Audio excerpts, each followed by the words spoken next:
Madame, Monsieur, bonsoir et bienvenue dans ce débat consacré aux élections départementales dans les Hautes-Pyrénées. De la montagne et des paysages très célèbres, parcourus chaque été par des milliers de touristes, Gavarnie pour les plus connus, le Pont d'Espagne, le Pic du Midi de Bigorre, le sanctuaire de Lourdes bien évidemment, une vaste plaine le long de la Dour, une ville moyenne, Tarbes. Je n'oublie pas les coteaux à proximité du Gers. Le département des Hautes-Pyrénées affiche des visages très différents. À mes côtés, Bruno Frediani. Bonsoir Bruno. Bonsoir. Et principe d'égalité oblige. 3 candidats sur le plateau. Vous aurez chacun d'entre vous le même temps de parole. Nous y veillerons scrupuleusement. Et on va tout d'abord vous demander de vous présenter. Vous avez 1 minute pour cela. Et pendant que vous vous présenterez, eh bien, vos opposants dans vos cantons s'afficheront. Vous avez la parole en premier par ordre alphabétique. Maryse Carrère, qui êtes-vous ? Bonjour et merci pour cette organisation de ce débat. Je suis Maryse Carrère et je suis sénatrice des Hautes-Pyrénées. Depuis 2017, j'ai l'honneur de représenter ce beau département au Parlement et au Sénat, en particulier la Chambre des territoires. Je suis candidate sur cette élection cantonale sur le canton de la Vallée des Gaves.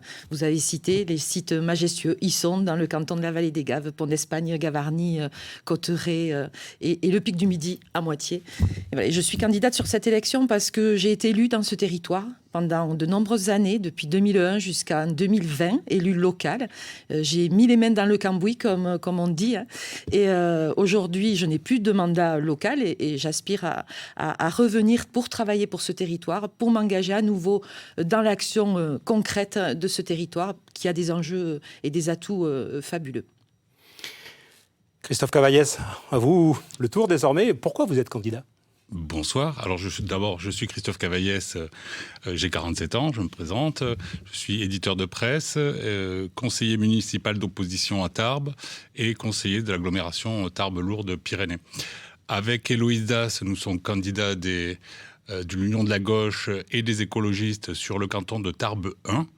Et nous avons 2 préoccupations que je développerai le long de cette émission. C'est lutter, 1, contre l'urgence climatique et 2, contre l'urgence sociale. Et je crois que nous aurons l'occasion de l'aborder lorsque nous parlerons de la situation à Lourdes et de la situation du tourisme. Même exercice, même contrainte pour vous. Gilles Craspail, présentez-vous. Vous avez 1 minute. Qui êtes-vous ? Bonsoir, donc je suis Gilles Craspail. Avec ma colistière André Doubrère, nous avons été élus en 2015 au conseil départemental dans une nouvelle configuration à l'époque, puisque c'était des conseils généraux qui ont laissé place aux conseils départementaux. Puis, avec elle, nous partageons aussi d'autres mandats, notamment à la municipalité tarbaise, où nous sommes l'un et l'autre maire adjoint, sous la présidence de Gérard Trémège, et conseiller communautaire. Ces présentations faites, un petit rappel sur les chiffres clés du département, une photo des Hautes-Pyrénées, tout de suite. Le département des Hautes-Pyrénées compte 17 cantons. On élit 2 personnes en respectant la parité. Il y a 34 élus au conseil départemental. Les Hautes-Pyrénées, c'est 229 191 habitants, avec sa préfecture Tarbes et 2 sous-préfectures, Bagnères de Bigorre et Argelès-Gazost. Le budget de la collectivité est de 320 millions d'euros et le taux de chômage, 8,6% dans les Hautes-Pyrénées. Pour connaître les enjeux de cette élection, un QR code s'affiche en bas à droite de votre écran. Il renvoie au site web de France 3 Midi-Pyrénées avec un article consacré spécifiquement aux Hautes-Pyrénées. Les principales figures politiques, les points chauds du scrutin, tout y est. Et pour cette première partie du débat consacrée à la politique, Bruno ? Oui, pour plus de clarté, pour savoir quel est votre positionnement aux uns et aux autres, on va donc entamer une partie politique. Monsieur Christophe Cavaillès, le tirage au sort vous a désigné pour répondre en premier. Vous êtes du Parti socialiste, vous représentez l'Union de la gauche avec les Verts. Le PRG, représenté par votre voisine, Madame Carrère, n'est pas dans l'Union de la gauche ? Alors, au Parti socialiste, nous travaillons depuis effectivement plusieurs mois, compte tenu des décalages de l'élection, à la préparation des élections départementales. Nous avons eu comme démarche une démarche territoire. territoriale. Canton par canton, essayer d'être pragmatique pour préparer cette élection-là. Alors effectivement, dans certains cantons, il y a des binômes socialistes, 100% socialistes qui sont présents. Dans d'autres cantons, il y a des binômes PS, PRG. Et à Tarbes, effectivement, nous avons un périmètre beaucoup plus large d'alliance à gauche. Mais est-ce que avec le les parti écologistes. radical de gauche est dans l'union de la gauche ? Très clairement, me semble-t-il. Et ça, il faudra peut-être demander à Madame Carrère. Donc une alliance est tout à fait probable avec votre voisine qui est venue défendre la majorité sortante, on est d'accord ? Le Parti socialiste faisait partie de la majorité sortante, que les choses soient claires. Je suis là aussi pour défendre une partie du bilan, même s'il y a certains aspects du bilan que je souhaiterais améliorer, notamment en ce qui concerne la jeunesse ou l'accès à la santé de proximité. Et les écologistes et le PRG, c'est compatible ? Peut-être faut-il Vous demander, représentez les écolos, je rappelle. peut-être faut-il poser la question aux écologistes et au PRG. Mais vous les représentez. Cela dit, cette alliance entre PS-PRG, elle connaît quelques ratés. On voit le canton celui de la vallée de la Barousse. Ben oui, il faut quand même en parler. Il y a Bernard Plano, le maire de Lannemezan, qui était l'ancien conseiller régional, qui se présente contre Pascal Peraldi. Ils étaient tous les deux au conseil régional. Et là, surtout face à face, adversaires pour cette élection cantonale.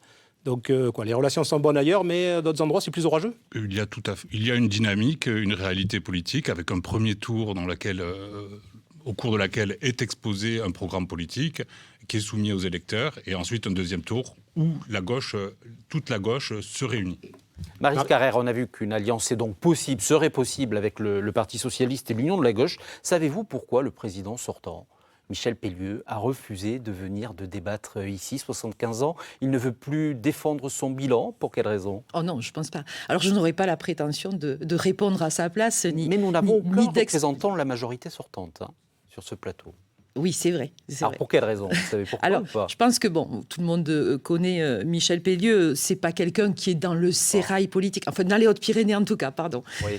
C'est pas quelqu'un qui est depuis du 85, depuis 36 ans. Depuis 85 et puis depuis 2011, président du département.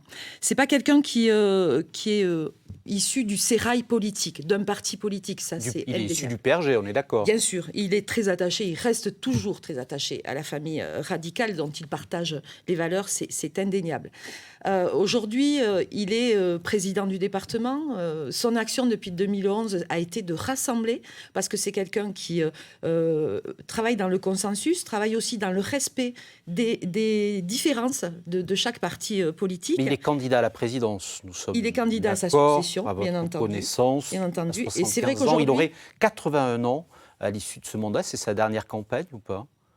Ah, ça, je ne me permettrai pas de répondre non plus à sa place, mais on peut penser que oui. Et je pense qu'il l'a déjà aussi annoncé. Mais il est candidat à sa succession et j'espère réellement qu'il sera réélu, mais je n'ai aucun doute là-dessus. Votre présence ici vaut-elle un adoubement de Michel Pellieu pour lui succéder? Ah, pas du tout. Ah non, pas du tout. Je suis un peu surprise de la question. Je suis sénatrice aujourd'hui, donc vous savez que le cumul des mandats est impossible avec un exécutif. Oui, donc un exécutif, on peut démissionner du mandat de parlementaire. Bien sûr, on peut démissionner, mais chaque jour suffit sa peine. Aujourd'hui, j'ai le sentiment d'être utile au Sénat, utile à mon territoire, et donc nous verrons. Gilles Craspail, on ne vous a pas entendu depuis le début de ces interventions sur le positionnement politique. J'ai là devant moi vos documents de campagne. Il n'y a aucun logo de parti. Pourquoi? Alors, en 2015, tout à l'heure, j'y faisais référence, quand nous avons été élus, nous avions un positionnement tout à fait précis, qui est toujours d'actualité. Nous sortons de la majorité municipale Gérard Trémège. En ce qui me concerne, je suis de centre droit, comme tout le monde le sait. Je suis président Gérard Trémège, maire LR de Tarbes. Du mouvement voilà, radical. On va y venir. Moi, je suis président du mouvement radical dans le département. Et ce qui se passe, c'est qu'en arrivant au conseil départemental, nous avons formé un groupe nouveau qui s'appelle Indépendants et Territoires, dont je suis d'ailleurs le président de groupe. Et à partir de là, nous avons constitué, avec évidemment le consentement du président actuel, c'est-à-dire justement de Michel Pellieu, et de la majorité qui s'est constituée autour de lui, donc nous n'y sommes pas dedans, mais nous avons mis en place en tout cas un fonctionnement qui est un fonctionnement, je dirais, qui est relativement apaisé.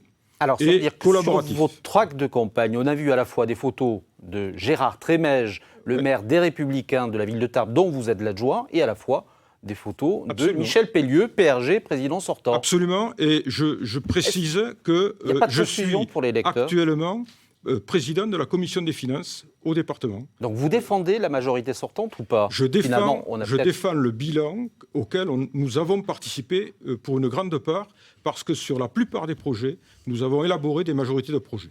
Alors, vous êtes à droite, ça, on est d'accord, vous venez de le dire, centre-droit. Il y a des difficultés qui animent la droite en ce moment. Traverse-t-elle une crise existentielle avec la question de l'extrême droite, du Rassemblement national qui est présent dans 10 des 17 cantons? Une alliance serait-elle possible ou pas? Avec moi, pas du tout, hein, ça c'est clair. Le Rassemblement national, moi, n'est pas mon sujet. Au niveau des départementales, je pense qu'il n'y a pas d'ambiguïté là-dessus. De toute façon, le problème ne se pose pas, puisque l'élection ne se prête pas à des second tours où il y aurait des alliances. Donc, le problème ne se pose pas à ce niveau-là. Ensuite, exactement comme Maryse Carrère pour Michel Pellieu, moi, je ne parlerai pas pour les Républicains. D'accord. Mais concrètement, tout à l'heure, vous parliez de consentement quasiment avec le président sortant du conseil départemental. On a l'impression que l'opposition ne s'oppose pas dans ce département. Le président du département, Michel Pellieu, a lancé il y a quelques années, a eu une idée qui me paraît être une idée novatrice et porteuse d'avenir. Cette idée, ça a été de lancer justement de mettre en œuvre ce qu'on appelle le projet de territoire autour d'une association qui s'appelle Ambition Pyrénées. Il se trouve que Michel Pellieu en a été le premier président. Le président actuel s'appelle Gérard Trémège et j'en suis président délégué. Cette association, elle a pour but, en réunissant à la fois des forces, des gens issus de la droite, issus de la gauche, issus du privé, issus du public, de mettre en place des chantiers qui permettent de faire avancer notre département de manière consensuelle. Christophe Cavaillès, est-ce qu'à Tarbes, c'est un embryon du macronisme quand on entend qu'on peut s'entendre et à droite et à gauche? Je crois que les clivages sont encore importants dans la politique française. Vous êtes là pour le rappeler. Et il est parfaitement clair que la politique qui est actuellement menée à Tarbes ne serait pas la même si une majorité de gauche était majoritaire. De la même manière, au conseil départemental, je pense que si des équilibres plus favorables à la gauche étaient présents, peut-être y aurait-il des actions plus sociales qui seraient menées. De la même manière, nous défendons l'hôpital de Tarbes et l'hôpital de Lourdes. Nous nous opposons farouchement à l'hôpital unique à 15 km à Tarbes. Et c'est ce qui remonte également du terrain. Vous êtes, vous deux, conseillers municipaux. Faut-il être aussi conseiller départemental? Pour quelle raison solliciter un deuxième mandat? C'est pas suffisamment prenant, la fonction de conseiller municipal? Je suis conseiller municipal d'opposition, bénévole, même si nous travaillons beaucoup sur notre mandat. Je ne crois pas que ça soit tout à fait la même chose pour Gilles Craspail, qui est adjoint et donc qui est professionnel de la politique à ce titre. En ce qui me concerne, le mandat départemental vient évidemment compléter le mandat municipal. Et vu ce que j'ai expliqué juste avant, il est bien évident qu'il y a un enjeu à notre réélection. Puis tout à l'heure, vous posiez la question. Il y a un enjeu à notre réélection parce que, en fait, l'intérêt d'avoir les deux mandats, c'est de faire le lien entre les projets municipaux et les projets départementaux, dont on sait que dans beaucoup de cas, ils sont liés et que de toute façon, le département, qui n'a pas toutes les compétences, vient par contre pratiquement toujours en appui de projets et donc des projets municipaux. Après cet aspect politique, un élément concernant l'économie, singulièrement le tourisme. Maryse Carrère, vous êtes justement, vous présentez votre candidature sur une zone avec beaucoup de sites touristiques. On sait très bien qu'il va y avoir probablement beaucoup de monde cet été, comme c'était le cas l'été dernier, ce besoin de nature. Mais est-ce qu'il n'y a pas une fragilité du département des Hautes-Pyrénées à dépendre, je ne dis pas exclusivement, mais en grande partie sur l'économie touristique? Il faut diversifier. Déjà, il ne dépend pas que de l'économie non plus touristique. Aujourd'hui, il se trouve que la crise Covid a fragilisé notre département parce que nous cumulons beaucoup d'activités. Et sur l'aéronautique. Tout à fait. Avec l'aéronautique, je voulais y venir. Mais je crois encore que le département a un bel avenir en termes économiques et industriels. Nous avons des beaux exemples sur ce département. On parle bien sûr de l'aéronautique, mais on parle aussi de Alstom et CAF à Bagnères. Donc ce sont quand même deux belles pépites aussi pour notre département. Je crois encore qu'il y a un avenir industriel dans ce département. Mais pardon, plus concrètement, concernant les compétences du département, dont peut-être le tourisme et pas l'industrie, quelle proposition pour relancer la machine après cet hiver catastrophique dans les montagnes? Déjà un constat, oui, vous le rappelez, un hiver difficile et un été aussi, l'année dernière, avec Lourdes, qui est vraiment un des poumons économiques touristiques de notre département. Lourdes durement touchée parce qu'il travaille avec l'international, la ville de Lourdes travaille avec l'international sur une grosse partie de son activité. Les stations de ski fermées aussi cet hiver, prématurément, qui n'ont pas ouvertes d'ailleurs. C'est pour nous quelque chose qui a été difficile à vivre. Il y a quand même eu les aides de l'État qui sont venues compenser les stations de ski en particulier. Il reste encore des trous dans la raquette puisqu'on est en train de se battre justement pour qu'elles soient aussi, que les régies et le thermalisme soient aussi compensés dans les pertes de recettes. Il reste des trous dans la raquette, mais on a des solutions. Le département, on n'est pas resté inactif pendant cette année pour trouver des solutions. Parler des trous dans la raquette, on va parler bien évidemment des saisonniers dont la situation a été particulièrement difficile. Une association s'est mise en place. Christophe Cavaillès, est-ce que vous pensez que le département finalement est venu en aide suffisamment à ces saisonniers qui se trouvaient finalement privés d'emploi sur une période très très longue? Il faut reconnaître que la puissance publique est intervenue massivement. Sur Lourdes, l'association des saisonniers, il y a eu tout un mouvement de solidarité qui s'est mis en place autour d'eux. Il faut le souligner, le rappeler, que ce soit le conseil départemental, la communauté d'agglomération, mais aussi la ville de Lourdes et la région. Aujourd'hui, concrètement, le conseil départemental va disposer d'un budget d'investissement de 70 millions d'euros. Peut-être sera-t-il un peu plus supérieur si un budget rectificatif vient à être voté dans les... On est passé à 72. Dans les prochains mois. Non, ça a été voté la semaine dernière. Mais un budget rectificatif dans les prochains mois pourra peut-être donner des marges de manœuvre supérieures. Mais effectivement, je crois que la vraie question aujourd'hui, c'est de trouver des relais de croissance supplémentaires. Comment fait-on sur le département pour favoriser l'émergence de nouveaux pôles économiques? Je crois qu'il faut s'appuyer sur les forces de notre territoire, qui est le département des Hautes-Pyrénées, sur un des principaux axes européens, nord-sud, très bien placé. Il dispose d'un pôle universitaire de recherche important, que l'on peut peut-être encore développer. Mais malgré tout, la première compétence du département reste l'action sociale et de loin, avec un budget dont vous en parliez. Monsieur Craspail, si je peux terminer, je crois que le conseil départemental dispose de leviers pour favoriser la création d'entreprises, par différents modes, par des aides ciblées. Mais on n'est pas au cœur des compétences du département, on est d'accord. C'est effectivement la région, mais le département peut parfaitement intervenir dans ce pôle-là. Monsieur Craspail, la hausse des allocataires du RSA a explosé, plus 10% dans les Hautes-Pyrénées. Il y a un risque fort d'effet ciseau avec des dépenses en hausse et des recettes en baisse. Où trouver l'argent? Faut faire des économies de fonctionnement, des hausses d'impôts? Le problème est bien au-delà de ça. Il y a deux sujets là, que vous mélangez. Un, c'est le sujet social avec le RSA. L'autre, c'est le sujet financier. Sur l'aspect financier, la donne a totalement changé dans les 3-4 années qui viennent de s'écouler. Parce que les règles qui ont été mises en place par le gouvernement ont fait en sorte que le département a perdu sa compétence fiscale. Ce qui veut dire qu'on n'a plus la maîtrise de nos recettes fiscales et donc on ne peut plus aujourd'hui dire que l'on va voter des taux qui vont éventuellement compenser. Alors, il y a la taxe foncière, il y a les droits de mutation.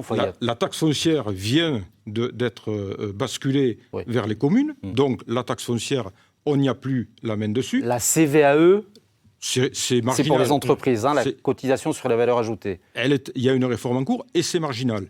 Et les DMTO, évidemment, on ne les maîtrise pas. On ne maîtrise pas les taux. Et c'est aujourd'hui notre principale ressource, pourvu que ça dure. Madame Carrère, des solutions pour trouver les financements face au risque d'effet ciseaux? Alors c'est ce que fait le département depuis quelques années. Déjà, c'est la maîtrise des dépenses de fonctionnement. d'abord imposé par l'État, mais après qui s'est imposé aussi au département pour trouver des recettes, parce qu'il faut arriver à trouver un équilibre entre ces dépenses de fonctionnement imposées par l'État, et que ce soit les charges sociales ou les dépenses sur nos compétences propres, que sont les routes ou les collèges, mais il faut aussi trouver un équilibre avec l'investissement. L'investissement est important parce que c'est lui qui est créateur de richesse, c'est lui qui va derrière faire de la plus-value sur les finances du département. Donc c'est cet équilibre un peu difficile, et je pense que le président Pellieu y est arrivé depuis 2011 à cet équilibre, puisqu'on était sur une marge une somme de 60 millions d'euros en général depuis 2011 d'investissement par an. Cette année, c'est 72 millions d'euros qui sont mobilisés pour la relance économique, effectivement, mais aussi pour donner de la commande publique aux entreprises et préserver l'emploi. Monsieur Cavaillès, vous avez un peu de retard de temps de parole. Oui, je voudrais rebondir sur ce que disaient les deux autres candidats. Je suis d'accord avec vous. Je crois qu'aujourd'hui, pour sortir de cette crise, il faut mettre le paquet, excusez-moi du terme, mais sur l'insertion, effectivement. Il faut réduire le nombre d'allocataires du RSA sur le département pour se constituer des marges de manœuvre. Et pour cela, encore une fois, tout faire. Et le département dispose de moyens juridiques pour créer une émulation, à la fois en faisant rencontrer le monde de la culture, mais aussi le monde de l'entreprise. Et tout ça dans le développement du territoire. C'est ce que nous, on appelle l'attractivité. Il faut développer l'attractivité Ceci étant, c'est ce que fait déjà le département. Manifestement, dans le cadre d'initiatives Pyrénées. Monsieur Craspaille, votre tour. Il nous reste une minute. Il y a un aspect que vous avez abordé tout à l'heure, qui est un gros dossier du département, l'hôpital unique ou le maintien des deux hôpitaux qui existent à l'heure actuelle. Christophe Cavaillès, vous avez dit votre hostilité à ce projet. Maryse Carrère, quel est votre point de vue? Est-ce qu'il faut effectivement bâtir ce nouvel hôpital entre Tarbes et Lourdes? Oui. Je pense qu'on n'a pas le choix. Voilà. Il n'y a pas de plan B aujourd'hui sur l'hôpital unique, un hôpital commun Lourdes-Tarbes. Voilà. Même si M. Cavaillès, je crois qu'on est juste votre point de vue à ce niveau. Je suis sur la même longueur d'onde que Maryse Carrère. Si dans 10 ans, on n'a pas résolu ce problème, on ira se faire soigner à Pau. Avant de nous quitter, justement, la parole est aux candidats. Une règle, un principe simple, 1 minute pour s'adresser aux électeurs. Tirage au sort vous a désigné, Gilles Craspaille, la parole est à vous, durant 1 minute. Bien, chers électeurs, dimanche, vous aurez à choisir un conseiller, une conseillère départementale. Et comme vous l'avez bien compris, le département a un certain nombre de missions. Certes, elles sont contingentées, elles sont définies, elles sont limitées, mais elles sont importantes, notamment dans le domaine social, qui représente la moitié du budget du département. Et donc, le choix que vous ferez est un choix qui sera important pour votre avenir et pour l'avenir de nos concitoyens. Notamment en matière, on vient de parler du RSA, mais on aurait pu aussi parler des personnes âgées et de la gestion de l'APA. Donc moi, j'ai un appel à vous lancer. Dimanche, venez voter. On aura tous besoin, et moi, nous les premiers évidemment, de votre vote. Donc mobilisez-vous et venez voter. Faites en sorte que l'abstention ne soit pas au niveau où on l'a promis, j'espère. Votre minute est écoulée. Maryse Carrère, à votre tour de conclure. Vous avez 1 minute. C'est bien parce qu'il a dit un petit peu ce que j'allais dire aussi. L'abstention qui, pour nous, serait dramatique. On est sur une collectivité du quotidien. Le département, c'est notre quotidien, c'est la proximité. De la petite enfance jusqu'au grand âge, et surtout dans les périodes les plus difficiles de la vie, que ce soit le handicap qu'on est à traverser, que ce soit le handicap, la perte d'autonomie ou l'insertion, ou le manque d'emploi.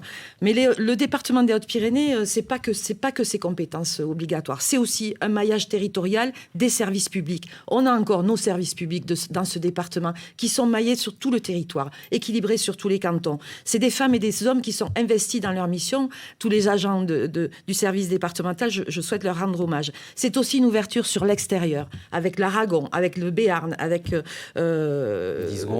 l'Occitanie aussi. C'est fédéré autour de projets importants. Gilles l'a dit, le projet de territoire. C'est innover avec le schéma de développement social dont on n'a pas eu le temps de parler, mais qui était aussi important. Okay. Merci Maryse Carrère. Christophe Cavaillès. Sans surprise, je vais appeler au vote, effectivement, et à la mobilisation pour ce premier tour des élections départementales.